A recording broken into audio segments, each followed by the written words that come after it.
છો? મજામાં? આજે આપણે 9મા ધોરણની અંદર બીજી પોયમ જે છે ધ યુઝફુલ ક્લોક એના વિશે આપણે આજે વાત કરીશું. પહેલા તો યુઝફુલ ક્લોક એટલે શું એની આપણે સમજ મેળવી લઈએ.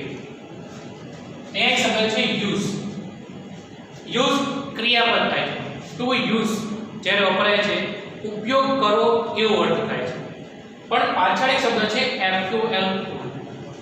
આ શબ્દ જ્યારે એની પાછળ એટલે કે આ પ્રત્યય પાછળ એડ કરવામાં આવે છે ત્યારે યુઝફુલ ક્લાઉડ એવું બનશે. હવે યુઝ ઉપયોગ કરો એની પાછળ પ્રત્યય એફયુએલ લગાડતા ક્રિયાપદ પ્લસ ફૂલ આ શબ્દ એડ કરીએ ત્યારે એ વિશેષણ બને છે. એટલે કે ક્રિયાપદની પાછળ જો એફયુએલ પ્રત્યય લગાડવામાં આવે તો એ ક્રિયાપદનું શું બની જાય છે? વિશેષણ બની જાય છે. તો એ વિશેષણ કોના અર્થમાં વધારો કરે છે? તો કે નામના અર્થમાં વધારો કરે છે. તો અહીંયા આપણું નામ છે. નામ મીન્સ સંજ્ઞાવાચક નામ. તો આ જે નામ છે પ્લાવ કે જેનો અર્થ થાય છે હળ અને યુઝફુલ અર્થ થાય છે ઉપયોગી હળ. તો આ શીર્ષકનું નામ છે ઉપયોગી હળ ધ યુઝફુલ પ્લાવ. ભાઈ આ એક ઓલ્ડ સોંગ છે. ઇંગ્લેન્ડનું જે બેલાડ સોંગ કહેવામાં આવે છે એક બેલાડ સોંગનો એક ભાગ લેવામાં આવે છે. મૂળ જે સોંગ છે જે કાવ્ય છે એમાં કુલ 6 સ્ટાન્જા આપેલા છે. સ્ટાન્જા એટલે પંક્તિઓ. કવિતાની અંદર આપણે જે પંક્તિ હોય છે એને કવિતાની અંદર સ્ટાન્જા કહેવામાં આવે છે.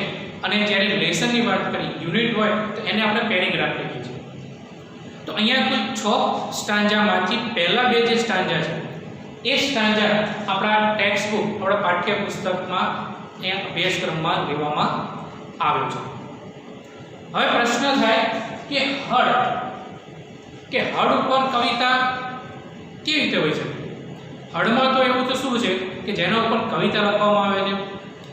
તો મિત્રો પહેલા મેં વાત કરી એમ કે આ એક બેલાડ સોંગ છે.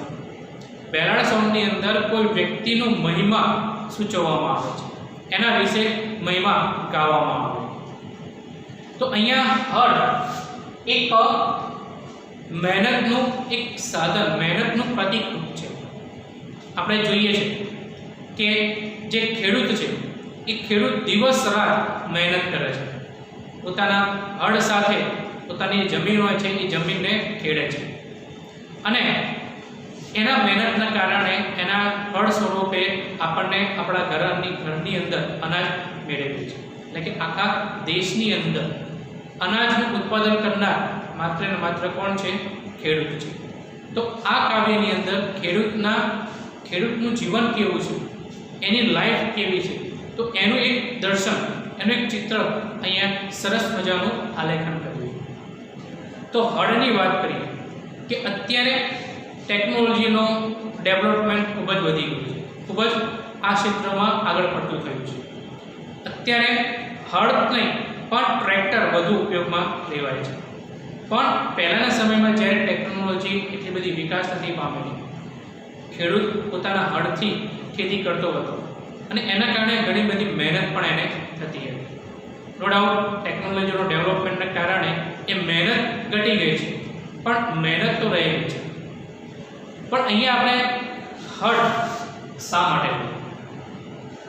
તો હમણાં વાત કરીએ એમ કે હળ એ પરિશ્રમનું એક પ્રતીકરૂપ છે. કે ખેડૂત માટે હળ કેટલું ઉપયોગી છે, કેટલું મહત્વ છે એ દર્શાવવા માટે એની આ મૂકવામાં આવ્યું છે. મિત્રો આ જે સોંગ છે એ સોંગના બે જ સ્ટાન્જા આપણા ટેક્સ્ટ બુકમાં લેવામાં આવે છે. બીજી વાત કરીએ ખેડૂતના જીવન. અત્યારે આપણે સમાચારમાં સાંભળતા હોય છે કે ખેડૂતની દશા અત્યારે કેટલી દયનીય થઈ ગઈ હોય છે. ક્યારેક પરિસ્થિતિ એવી હોય છે અતિવૃષ્ટિ, દુષ્કાળ, અનાવૃષ્ટિ વગેરે કુદરતી આફતોના કારણે એના પાકને નુકસાન થાય છે. પરંતુ તેમ છતાં તો અત્યારે પણ એ દયનીય સ્થિતિ છે, તેમ છતાં ઘણી બધી કુદરતી આફતો આવે છે, એના પાકને નુકસાન થાય છે, એને પણ ઘણું બધું નુકસાન થાય છે, તેમ છતાં જે ખેડૂત હોય છે એ ક્યારેય નિરુત્સાહ થતો નથી. બીજી સવારે બીજા દિવસે એ પોતાના કામે લાગી જતો હોય છે. તો મિત્રો, હમણાં કીધું વાત કરીએ કે ગમે તેવી પરિસ્થિતિ હોય તેમ છતાં એ નિરુત્સાહ, જે હતાશપણું છે, એને ખંખેરી સવારે એ તરોતાજા થઈ પોતાના કામે લાગી રહ્યો છે. તો આ કાવ્યની અંદર એક તો આપણે ખેડૂતનું જે જીવન છે એના વિશે સમજવાનું છે, એના વિશે વાત કરીશું. અને બીજું એક કટાક્ષ કરેલો છે કે આજનું જે સિટીનું, જે શહેરીકરણનું જે ચલણ ચાલી રહ્યું છે, શહેરી વિસ્તારનું જે પ્રદૂષણ છે એના ઉપર કટાક્ષ કર્યો છે કે ગ્રામ્ય જીવનમાં જે હવા હોય છે એ એકદમ ફ્રેશ હોય છે, તાજી હોય છે, આપણને આનંદિત કરી દે એવી હોય છે. એની સરખામણીમાં શહેરી વિસ્તારમાં લોકોનું આગમન છે એ વધી ગયું છે, પણ એમાં પોલ્યુશનનું પ્રમાણ પણ વધતું ગયું છે. તમે ગામડામાં વહેલી સવારમાં તમે ચરવા નીકળો, ચારે બાજુ લીલોતરી તમને જોવા મળે છે, ચારે બાજુ ઘાસના મેદાનો તમને જોવા મળશે. જે એર તમે તમારા શ્વાસમાં લો છો એ ખૂબ જ શુદ્ધ હોય છે, પ્યોર એર તમને જોવા મળે છે. અને આ બાજુ શહેરમાં તમે સવારમાં જાઓ તો માત્ર ને માત્ર આપણે ધુમાડો આપણા શ્વાસમાં લઈએ છીએ. તો આ વસ્તુ આ પોયમની અંદર આપણે અહીંયા જોવાના છે. તો let's start our second poem, the useful plough. તો હવે પેજ નંબર 119 ઉપર ધ યુઝફુલ પ્લાવ. પ્લાવ એટલે હળ, ઉપયોગી હળ. અ country life is sweet. Country life મિત્રો, અહીંયા કન્ટ્રી એટલે દેશ, કન્ટ્રીનો અર્થ થાય છે દેશ, પણ અહીંયા કન્ટ્રી એટલે દેશ લેવાનો નથી, પણ કન્ટ્રી એટલે ગ્રામ્ય જીવન. ગ્રામ્ય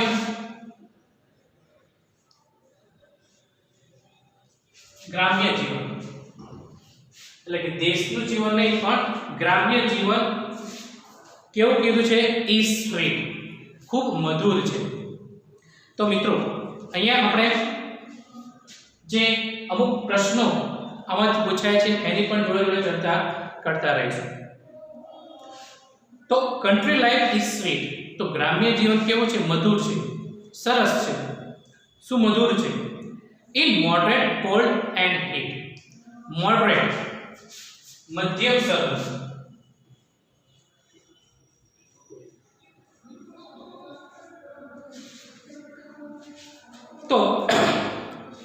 તો ગ્રામ્ય જીવન કેવું છે? મધુર છે. અને તેની આબોહવા છે એ કેવી? મધ્યમ સ્તરની. કારણ કે આપણા દેશ, ભારત દેશની આબોહવા છે એ કેવી છે? મધ્યમ સ્તરની કહેવામાં આવે છે. નહીં વધારે ઠંડી, નહીં વધારે ગરમી. એટલે કીધું છે મોડરેટ કોલ્ડ એન્ડ હીટ, તો મધ્યમ સ્તરની ઠંડી અને મધ્યમ સ્તરની ગરમી. Two walk in the air, how pleasant and fair. Two walk in the air, તો હવામાં એની જે હવા છે એ કેવી કહેવામાં આવે છે? પ્લેઝન્ટ, ખુશનુમા છે, આનંદદાયક છે.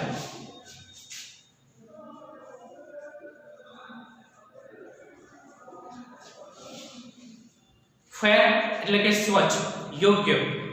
તો એની હવા સ્વચ્છ અને આનંદ આપનારી છે, ખુશનુમા આપણને કરી દે તેવી છે. In every field of વીટ.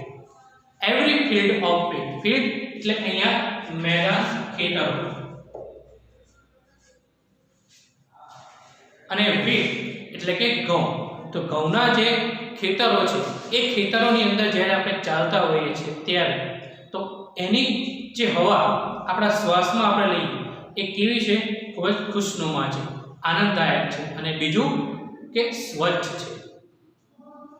The fairest of flowers adoring the birds. Fairest સૌથી વધારે,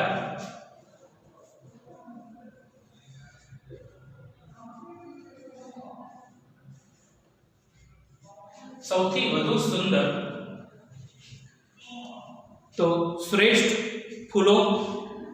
એડોરિંગ અહીંયા એડોનિંગ શબ્દ છે, આપણે લેવાનો છે ટુ એડોન. અડોન એટલે કે સુશોભિત કરવું.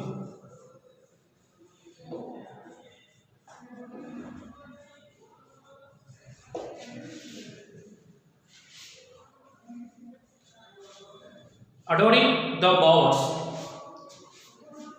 Bowers.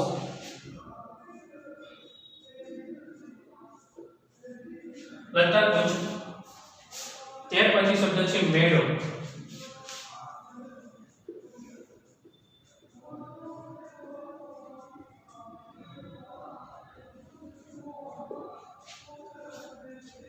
બ્રો.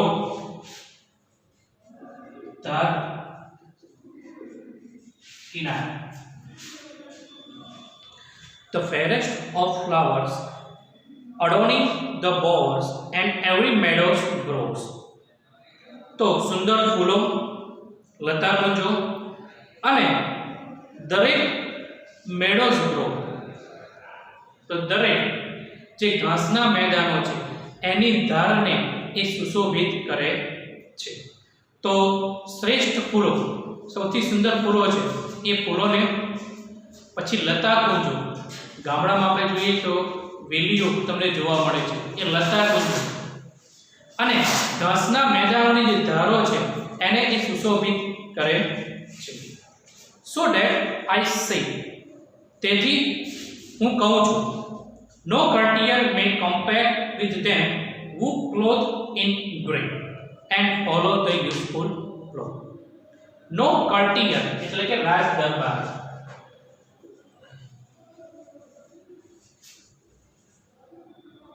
જે રાજાના દરબારમાં જે દરબારી હોય છે એની વાત કરવામાં આવી છે કે નો courtier may compare, અહીંયા સરખામણી કરવામાં આવી છે. એક ખેડૂતનો જે પહેરવેશ છે, અહીંયા શબ્દ છે who clothe in grey. એ આખો શબ્દ who clothe in grey એ ખેડૂત માટે વપરાયેલો છે. ક્લોથ એટલે કે પહેરાવું.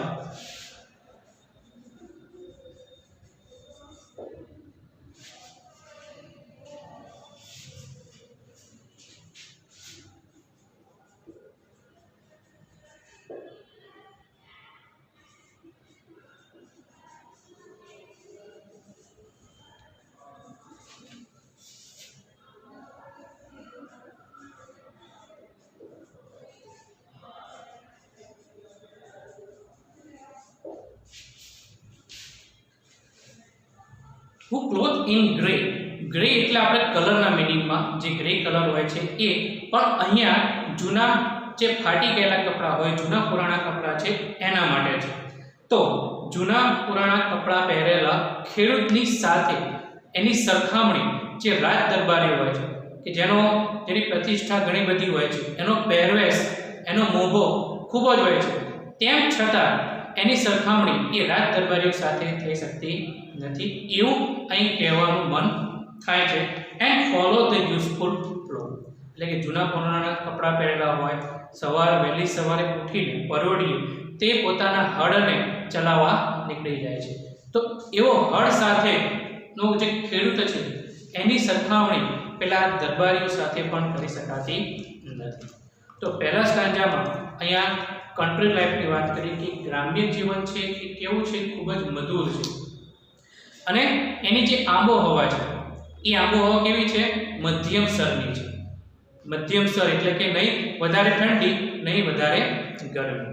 અને બીજું, એની ચારે બાજુ જે હવા છે એ કેવી છે, શુદ્ધ હવા છે, પ્યોર છે, અને આપણને આનંદદાયક, આપણને ખુશનુમા કરે છે. તમે લીલાછમ ઘાસના મેદાનોમાં ચાલવા નીકળો તો એ હવા શ્વાસમાં લેતા જ આપણને ખ્યાલ આવે છે, આપણે જે ઉત્સાહ છે એ તરોતાજા થઈ જતો હોય છે. અને એવું વાતાવરણ, એવા સુંદર ફૂલો, એની લતાકુંજો અને જે ઘાસના મેદાનોની કિનારો છે એને સુશોભિત કરે છે. અને આ માટે અહીંયા જે લેખક છે, જે કવિ છે, એ કવિ એવું કહેવા માંગે છે કે એ હળ લઈને જતો જે ખેડૂત છે, જેના કપડાં જૂના છે, ફાટી ગયેલા છે, તો એવા ખેડૂતની સરખામણી રાજ દરબારી સાથે પણ થઈ શકતી નથી.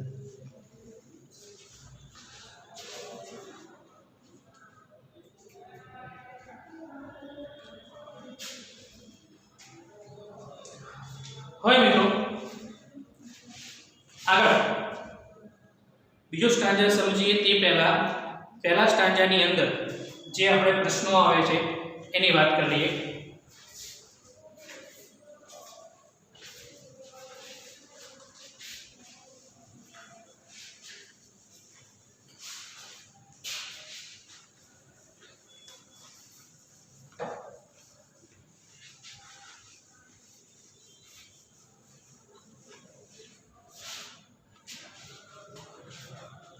પહેલા સ્ટાન્જામાંથી પહેલું ક્વેશ્ચન ની આવું હોઈ શકે કે how is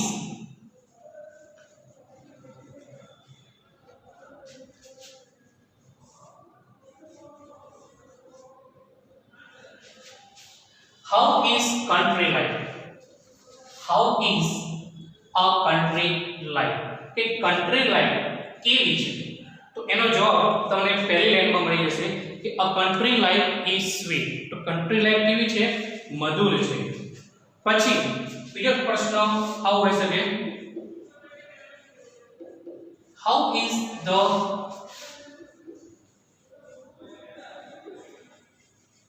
atmosphere of a country life?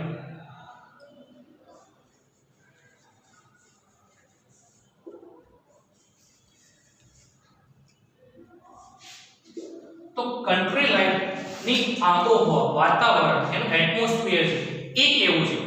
તો જવાબ લખતી વખતે આપણે જે છે ક્રિયાપદ પછી જે શબ્દ છે તમને જ્યારે ક્વેશ્ચન આન્સર ની જે શોર્ટકટ ટ્રીક બતાવી હતી એમાં આપણે વાત કરી હતી કે ટુ બી ના રૂપ પછી બીજું કોઈ ક્રિયાપદ એટલે કે V3 ING એવું ન હોય તો is પછી જે શબ્દો છે એ પહેલા લઈ લો.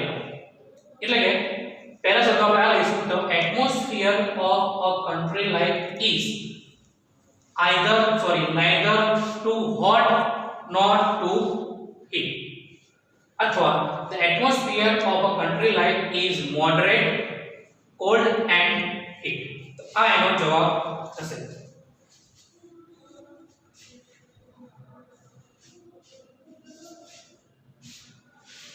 પછી ત્રીજો પ્રશ્ન છે who clothed in gray?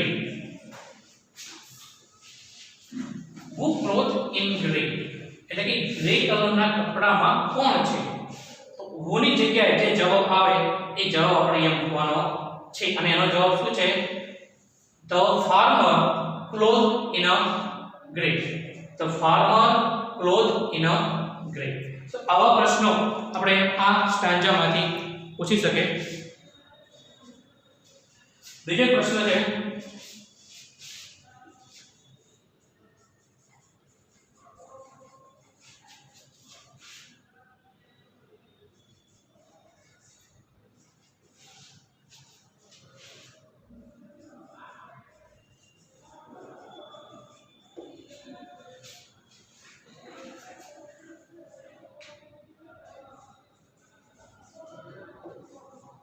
with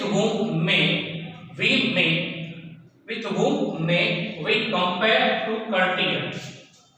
એટલે કે રાજ દરબારીઓ સાથે આપણે કોને we not compare સરખામણી કરી શકતા નથી. તો with whom કોની સાથે આપણે રાજ દરબારની સરખામણી કરી શકતા નથી? તો we may not compare to courtier with the farmer. તો આવા જે પ્રશ્નો છે એ આ સ્ટાન્જામાંથી પૂછાઈ શકે છે.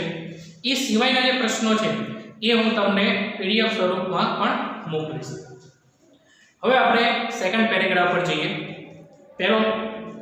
પહેલી લાઈન એની પહેલી પંક્તિ they rise with the morning lark. lark અહીંયા lark એટલે કે એક ગાનારું પક્ષી.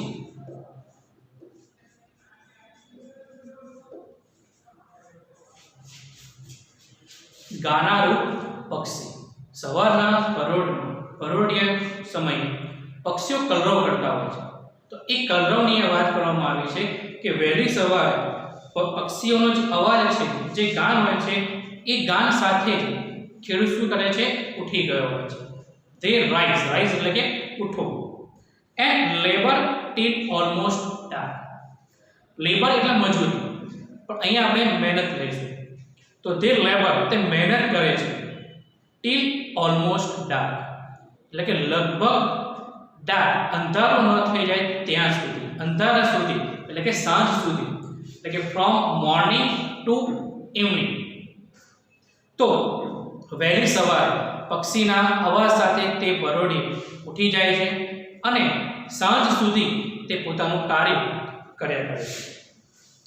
then folding their sheep, fold એટલે કે વાડામાં પૂરવું,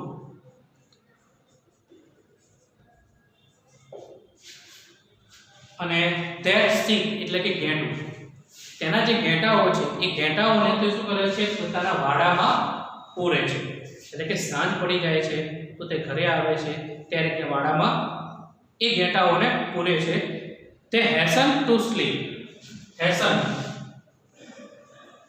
ઉતાવળ, જલ્દીથી,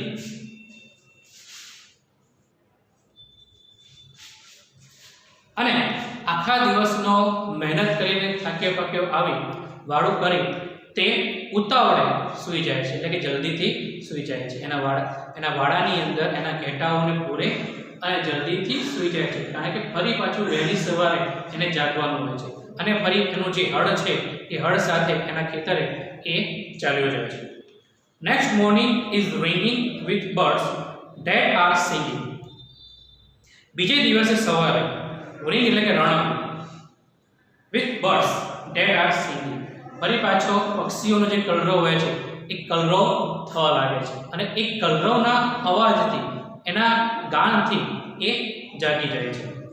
ઓન ઇચ ગ્રીન ટેન્ડર બોugh, દરેક લીલી નાજુક ડાળી ઉપર, ટેન્ડર એટલે કે નાજુક, બોugh એટલે ડાળી, જે નાજુક ડાળી હોય છે એ નાજુક ડાળી ઉપર બેસતા જે પક્ષીઓ હોય છે એ પક્ષીઓ વહેલી સવારે કલરવ કરે છે અને એ કલરવના સાદથી, એના અવાજથી ખેડૂત ઉઠી જાય છે, જાગી જાય છે. With what content and merriment their days are spent. Content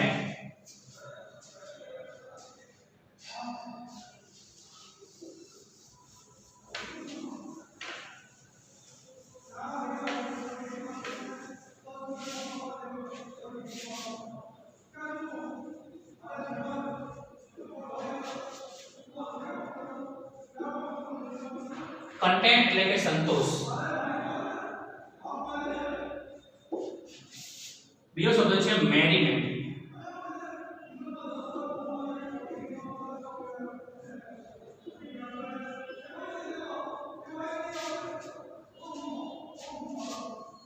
આનંદ, મોજ મજા.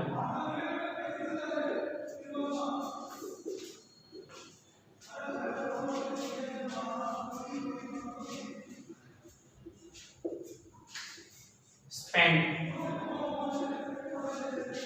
પસાર કરવું.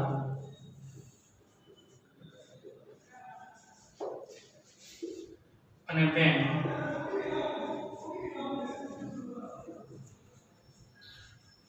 વડું. અહીંયા સ્પેન નું મૂળ રૂપ લીધું છે અને બેન્ડ નું મૂળ રૂપ બેન્ડ લીધું છે. On each green tender bough next morning is ringing with birds that are singing. તો દરેક લીલી નાજુક ડાળીઓ ઉપર, એ વૃક્ષની લીલી નાજુક ડાળીઓ ઉપર બેઠેલું જે પક્ષી છે એ પક્ષીઓ શું કરે છે? ગાન કરે છે, કલરવ કરે છે અને એ કલરવના સાદથી આ જે ખેડૂત છે, જે મહેનતુ ખેડૂત છે એ જાગી જાય છે, તૈયાર થઈ જાય છે. વિથ વોટ કન્ટેન્ટ એટલે કે સંતોષ અને મોજ મજા સાથે their days are spent. અને ફરી પાછું સવારથી સાંજ સુધી એ પોતાની મોજમાં અને પોતાના સંતોષમાં એ કાર્ય કરતો રહે છે અને આખો દિવસ આવા સંતોષ અને મોજ મજાથી પસાર થાય છે. whose mind are bent to follow the useful flower. અને એનું જે મન છે એ મન એના હળ ચલાવવા તરફ વળેલું હોય છે અને એમાં જ મગ્ન હોય છે. તો આ રીતે આ એક સિમ્પલ વાત આપેલી છે કે ખેડૂત વહેલી સવારે ઉઠે છે, એના હળને લઈને એનું જે સાધન છે એના સાધન લઈને ખેતરમાં જાય છે અને આખો દિવસ બસ મોજ મજામાં એની જ મસ્તીમાં અને એ જ આનંદમાં આખો દિવસ પસાર કરે છે. એના ચહેરા ઉપર ક્યારેય તમને થાક જોવા મળશે નહીં, કારણ કે એનું જે કામ જ એવું છે, કારણ કે બીજાના માટે એ કામ કરતો હોય છે. એ જે ખેતી કરે છે એનાથી જે પાક ઉત્પન્ન થાય છે અને એ પાક એ લોકોને આપતો હોય છે. તો એનો જે આનંદ હોય છે, એનો જે ઉત્સાહ હોય છે એ આખો દિવસ એને એના ચહેરા પર જોવા મળતો હોય છે. તો આ નાનકડું જે કાવ્ય છે એ કાવ્ય આપણને મહેનત કરવા માટે પ્રેરે છે કે પરિસ્થિતિ ગમે તેવી હોય, આપણા પક્ષમાં હોય કે ન હોય, પણ આપણે દિવસ રાત આપણી મહેનત ચાલુ રાખવી જોઈએ. પરિણામ શું આવશે એના પર આપણે ધ્યાન આપવાનું નથી. તો મિત્રો, અહીંયા આ કવિતાની અંદર જે શબ્દો છે ફરી એકવાર જોઈએ. કન્ટેન્ટ સંતોષ, મેરીમેન્ટ આનંદ, મોજ મજા. સ્પેન્ડ એ સ્પેન્ડનું મૂળ રૂપ છે. બેન્ડ વડું અથવા વડેલું. અહીંયા એક પ્રશ્ન પૂછી શકે કે how long does the farmer work? How long does the farmer work? તો જવાબ આપણને મળે છે the farmer works from morning to evening. એટલે કે ફાર્મર સવારથી સાંજ સુધી કાર્ય કરે છે.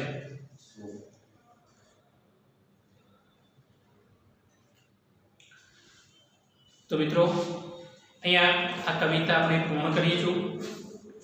હવે આ કવિતાની અંદર જે ક્વેશ્ચન આન્સર છે એ પરીક્ષામાં પૂછાતા હોય છે. તો એ પરીક્ષામાં આપણને ક્વેશ્ચન નંબર 1 થી 9 એની અંદર આ પોએમના પર પ્રશ્નો પૂછાય છે અને એ આપણે પ્રશ્નો આપણે તૈયાર કરવાના રહેશે. નીચે જે ગ્લોસરી આપી છે એ ગ્લોસરી આપણને ક્યારેક પ્રશ્નોમાં મીનિંગ વાળા પ્રશ્નો પૂછાય છે. તો એ મીનિંગની અંદર આપણે આ ગ્લોસરી એના માટે તૈયાર કરવાની હોય છે. કોમ્પ્રિહેન્શનમાં પહેલો પ્રશ્ન છે true false. C1 state whether the statement are true or false. તો એની આપણે વાત કરી લઈએ. પહેલું જે સેન્ટેન્સ છે, the poem is about farm life and the countryside. સાચું કે ખોટું? કે આ કવિતા છે એ ફાર્મ લાઈફ અને કન્ટ્રી સાઇડ ઉપર છે. તો કે સાચું છે, એટલે આપણે બાજુમાં લખીશું ટ્રુ. બીજું વાક્ય, the village life is unpleasant. આનંદદાયક નથી. ગ્રામ્ય જીવન છે એ આનંદદાયક નથી. સાચું કે ખોટું?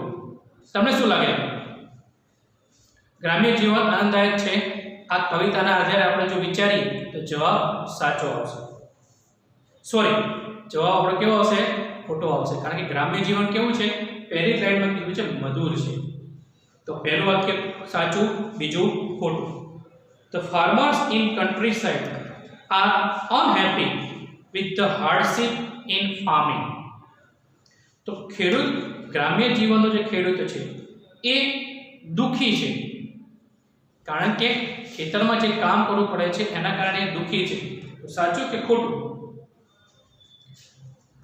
શું જવાબ આવે? ખોટું મિત્રો. કારણ કે ખેડૂતનું જે કાર્ય છે ખેતી કરવાનું, એ કાર્યથી એને ખૂબ જ સંતોષ મળે છે, આનંદ થાય અને એનાથી ખૂબ ખુશ હોય છે. માટે આ વાક્ય ખોટું છે. અને છેલ્લું છે ploughing is an act of satisfaction for farmers. તો હળ જે ખેતી કરવાનું કાર્ય છે, હળ જે કાર્ય કરવાનું કાર્ય છે, એ કાર્ય ખેડૂતો માટે સંતોષકારક છે. તો એ પણ સાચું.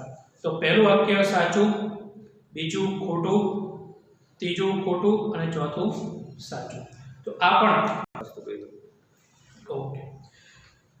હવે મિત્રો,